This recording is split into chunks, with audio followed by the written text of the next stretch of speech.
My paper is titled Making Sense of Erroneous Gambling-Related Beliefs, and in itself it's an oxymoron, but we try our best. I have to acknowledge Anastasia Ejova's contribution, who's a research, postgraduate research fellow at the University of Adelaide, and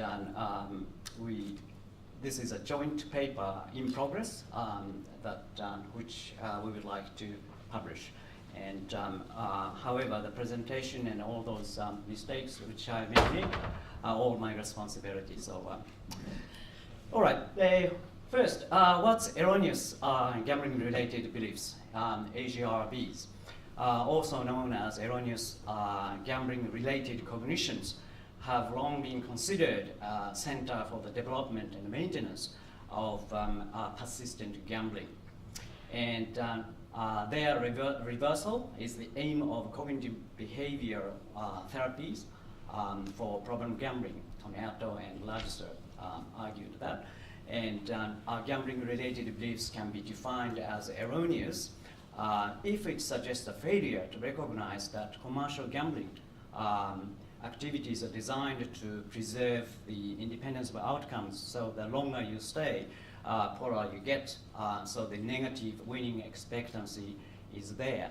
But somehow this optimism or some erroneous beliefs will keep gamblers engaged. So this is an important issue to address. And one of the problems is it's very, very tenacious. It's hard to convince your clients to abandon that.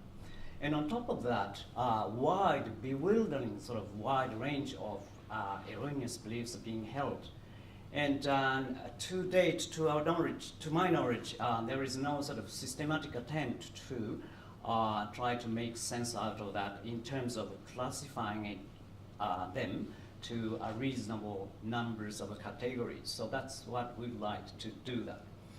All right.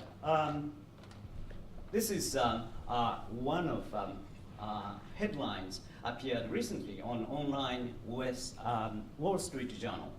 My friend from Canada, Nigel Turner, alerted me on social media, Facebook, and this is last remaining old-style poker machines, one-arm bandit in MGM Grand, and which hasn't produced any jackpot in the past 23 years.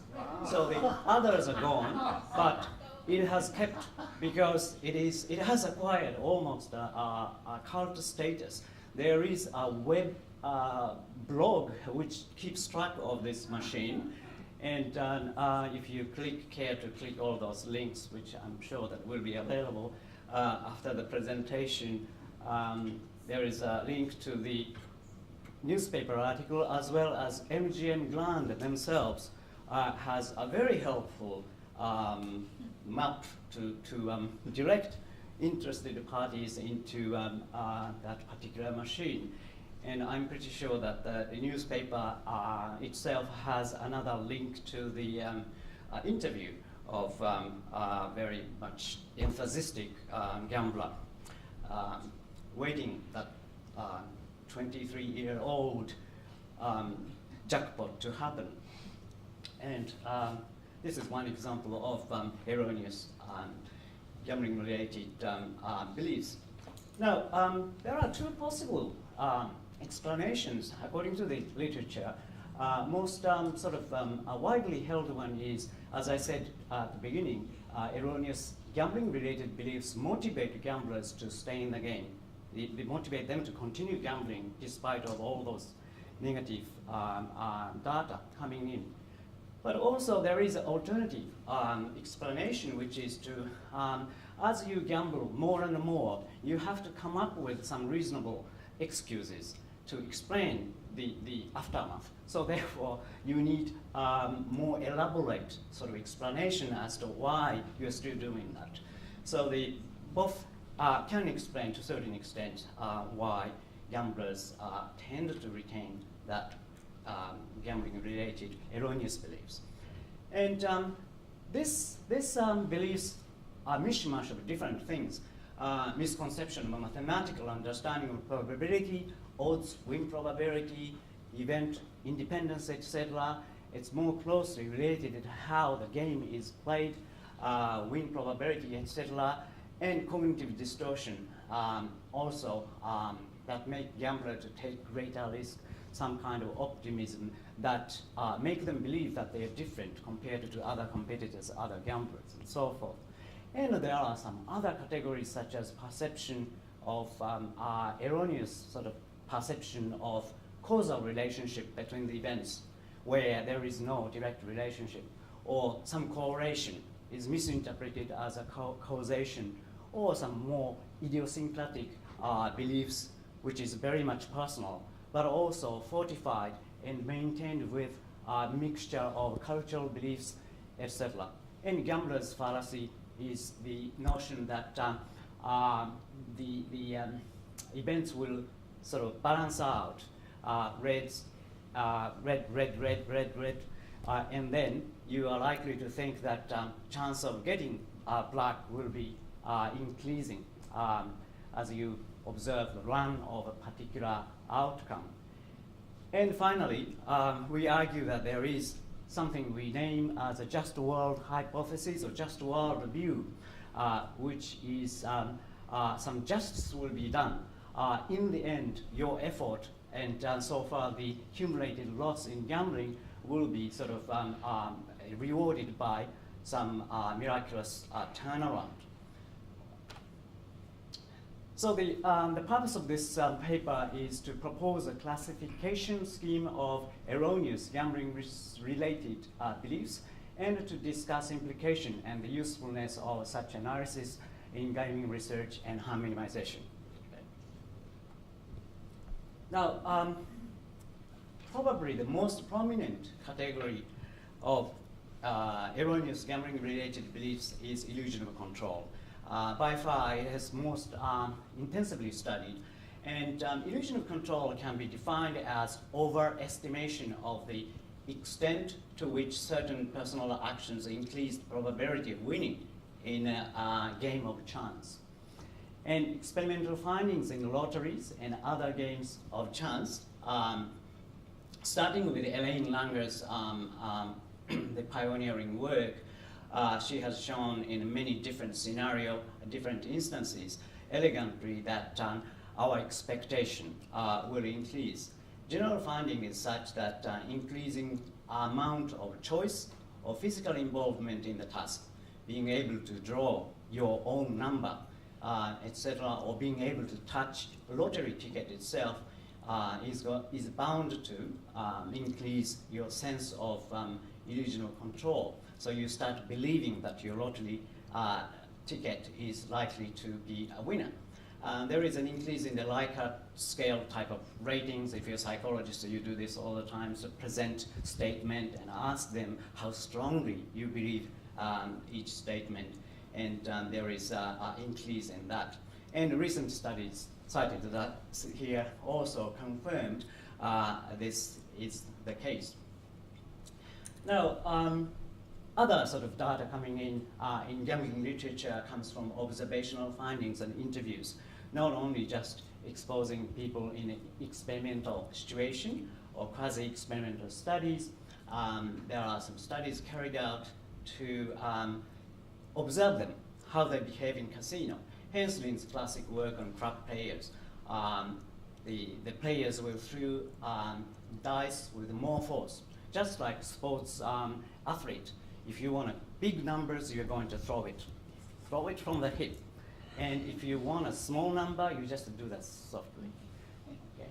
I don't know why they would like to have what they call snake eyes, which is 1-1, unless you're betting against. Anyway, it's a complicated problem. It's a very complex but very popular game in US. And Livingston et al., Charles Livingston, and his collaborators did some in-depth interview observation as well of slot machine gamblers and described strategies surrounding around getting the free spins and so forth. Another research is carried out by Matt Griffith in UK, And he interviewed regular versus non-regular gamblers, and to ask how the outcomes of the gambling game is determined. And if you look at the column of regular one on right, most people out of 30, which is easy to read, 18 said the equal chance or skill, and 10 said mostly chance. Whereas non-regular gamblers, most of them are very skeptical. Non-regular gamblers says mostly outcome is determined by chance, 19 out of 30. So 2/3 think that it is a chance event. And indeed, there is significant difference if you look at this proportion. What it says is a difference exists in that particular response between the two groups. And another approach to look at the erroneous gambling-related beliefs is to ask them to rate statements. And people found to endorse statements such as the following: my knowledge and skills in gambling contribute to the likelihood that I will make money. Steinberg et al. Used this. Show me a gambler with a well-planned system, and I'll show you a winner. Sounds good. And I have specific rituals and behavior that increase my chance of winning. This is Lailu and Oe at the Queensland University, and they're specifically looking at the Asian gamblers. So the agency, which is where the influence comes from, slightly different. So the illusion of control, although it is the heightened sort of level of confidence about gambling success or chance of winning, but if you look at where they come from, the influence-wise, you can classify that into primary and secondary illusion of control.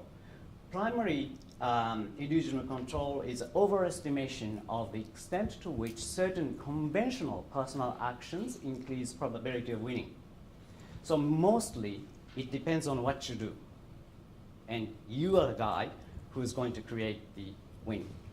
Whereas secondly, illusion of control is overestimation of the extent to which certain magical or paranormal personal actions increase probability of winning. What does it mean? You need an extra help from God or some kind of lady luck or something that influences and increases your chance of producing the win. So the survey that I showed in the previous slide, my knowledge and skill in gambling contributes to the likelihood that I will make money. Steinberg's definition is focusing on primary illusion of control, whereas Lailu and Oe's study, which has a focus on Asian gamblers, is highlighting the secondary illusion of control. The second category of often reported erroneous gambling-related beliefs is gambler's fallacy. This is an expectation that the random sequence or sequences of heads and tails are highly unlikely to feature overly long runs of any one possible outcome. So 8 heads in a row is quite rare. So the next one must be tail, and that conviction will increase. Although mathematically it is quite possible that you have a fairly long run of a particular one outcome, but we do not believe that would be likely to happen. Expectation that probability of alteration in random outcomes increases with each repetition. But come to think of it, each outcome of an event is completely independent from each other, 50-50. So what you're seeing here as a pattern is just an illusion. But this gambler's fallacy is a very difficult one to persuade your clients to abandon. Now, the analysis of numbers with choices in lotteries, Klotfelter and Cooks and the study in Tarrell also found out that numbers were less popular if they had been recently drawn out. Right? And thinking aloud during the laboratory slot machine, roulette, and blackjack sessions, Babushkin et al. From McGill University, Jeff Derevensky's colleagues, found out that 60% of participants reported expecting a certain outcome because it hadn't come up lately. So this explains why the last remaining lion's share MGM poker machine is so popular, because it's about to pay out. And I'm forgetting the distinction between deterministic machine versus non-deterministic machine, which I have just learned from Matt Lockroft yesterday. Okay. Surveys of erroneous gambling-related research, people found to endorse statements such as following. The longer VLT has gone without paying out a large sum of money, the more likely that the chance that it will pay out in the very near future. And I should keep the same bet even when it hasn't come up lately, because it is bound to win. So the lack of success actually is a good thing, and lot more sort of it increases the beliefs. And what I noted here is that the category is not really sort of completely clear-cut. We talked about illusion of control and gambler's fallacy, but if you take a look at it very carefully, it is a little bit of gambler's fallacy has an element of illusion of control, and vice versa. Other beliefs often reported is optimism. Optimism, overestimation of the probability of win. Quote from interview research, I think this is a New Zealand research, Jonathan Park, I think. I'm just glad I win more than I lose. Right? I'm so glad that I win more. And related statements and surveys endorsed quite strongly, in the long run, I will win more money than I will lose gambling, Steinberg et al. And entrapment and sunk cost. So the belief that further gambling is the only way to recovering incurred gambling losses. It's bound to happen because I lost it. So the entrapment occurs, and related statements in the survey reported in the literature, if I lose money gambling, I should try to win it back. And interestingly, this is also used by Nigerian scam type of thing. And their trick is to, I have millions to share, etc. But they will always ask a little bit of investment. Oh, I have to move this amount. In order to prepare paperwork, I need a down payment. And once you put the down payment, that's how it works. That's what I heard. It is hard to get out. So have to watch out all those nice news coming in. Optimism and entrapment we discussed, and category overlaps also reported here. They are related to each other. It is rather difficult to draw a line in between. Therefore, this entrapment and optimism also, to a certain extent, is related to illusion of primary control. Okay. Now, the last category of gambling-related erroneous beliefs is something mysterious. Luck is like God, deity, or ultimate justice. So the previous paper that we presented at the National Association of Gambling Studies in Australia, we discussed the implication of Etlan and Lorenzian's work. What they did was to come up with way to describe religious beliefs, religion. It's nothing to do with gambling-related beliefs, but we believe that similar sort of scheme works to come up with reasonable classification scheme. Because as you know, religions in all over the world has a very different ways of manifestation, but yet they tried to explain that from particular psychological point of view. So the gambler's beliefs about luck appears to have a similar structure as proposed by Atran and Norenzian regarding the religion, and involving a belief that luck is a supernatural agent and that carries out ultimate justice, supernatural agent that delivers justice.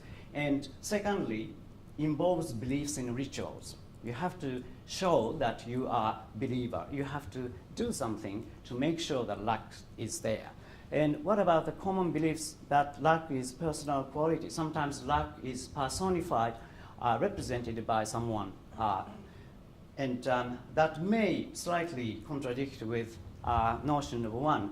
But you could say that supernatural agent is now residing in particular individual that you are seeing as a very lucky. Now, supernatural agency players have been found to make references to luck as a force capable of making certain casino tables or slot machine lucky for a period of time. Daniel King's work, as well as my work of Vietnamese Australian gamblers, found that. And ultimate justice, we often found that gamblers tend to associate good luck with being generous, to be a nice person, and then that will increase their luck to win in gambling. And rituals, as reported earlier, clubs rituals observed by Henslin, if you drop dice, and then you have to clean it before you do it, because you cannot possibly to dirty important dice and hoping to win, think again. And other lots of myriads of rituals being reported in the study of Mahjong players in Hong Kong, which is my previous work, and so forth. And remember that the evidence of beliefs in luck's supernatural agency, and players have been found to make reference to luck as a force capable of making certain casino tables for a period of time. So the luck is not going to stay, and appears and disappears. And that is one of the key to understand how luck works. Luck is like a god, but not permanent. You have to work really, really hard to do the ritual to make sure that it's there. And so we argue that it's a cyclical. Luck oscillates between being good and bad. So maybe this is explains why some old sayings that lady luck, or luck is a lady, or something like that. I'm not going to the details because I'm getting into trouble. And category overlaps and so forth. Now, we believe that human beliefs about any task is a combination of theory of world that the individuals entertains and current environment demands. When they two interact, the action and beliefs about how to proceed will emerge. So the human beliefs about gambling task is similar in a sense that we have theories of the world about gambling, theories about physical world, theories about randomness, and theories about gods and supernatural agent. And when this one interacts with current demands, task at hand is simple. Commercial gaming task, gambling task, well, there is a money to be won. So what are you going to do? When you combine these, and then manifestation, action, and beliefs about how to proceed is a resultant beliefs about gambling. And these are erroneous. We argue that erroneous gambling-related beliefs. Okay? And they are also illusion of control if it is related to theories about physical world, about what you do. And if it is related to theories about gods and supernatural agent, and this is going to be illusion of secondary control. So the following slides, we're trying to show the classification scheme. And there are many, many slides, but it's sort of, we're trying to do the show and tell. So this is the set of erroneous gambling-related beliefs. And it overlaps with beliefs about physical world, which is a broken line with 2 dots, large one, and subset of that constitutes the gambler's fallacy, based on theories of random sequences. Subset of physical beliefs about physical world is about randomness. And there are something which is not related with gambling. And on top of that, we argue that there is a beliefs about gods and supernatural agent. Okay? So they intersect to a certain extent. What I would like to do is this is called a Venn diagram. And we would like to show the cross-section and to find out what types of erroneous gambling-related beliefs will neatly fit into that. Now, if you look at the cross-section of beliefs about the physical world and primary illusion of primary control is overestimation of the extent to which certain conventional personal action increases the probability of winning. That is the shaded area in this particular instance. Now, if you look at the theory related to the theories of physical world, this is the beliefs such as throwing the dice harder will result in higher number, because it is beliefs about action plus some. So what you do is going to make the win, a gambling win, manifest itself. And free spins can be used to one's advantage, which is observed by Livingston et al. Fits to that. What is the cross-section of theories about gambler's fallacy and primary control? This is based on the gambler's fallacy and primary control. You should always choose a machine that has not paid out.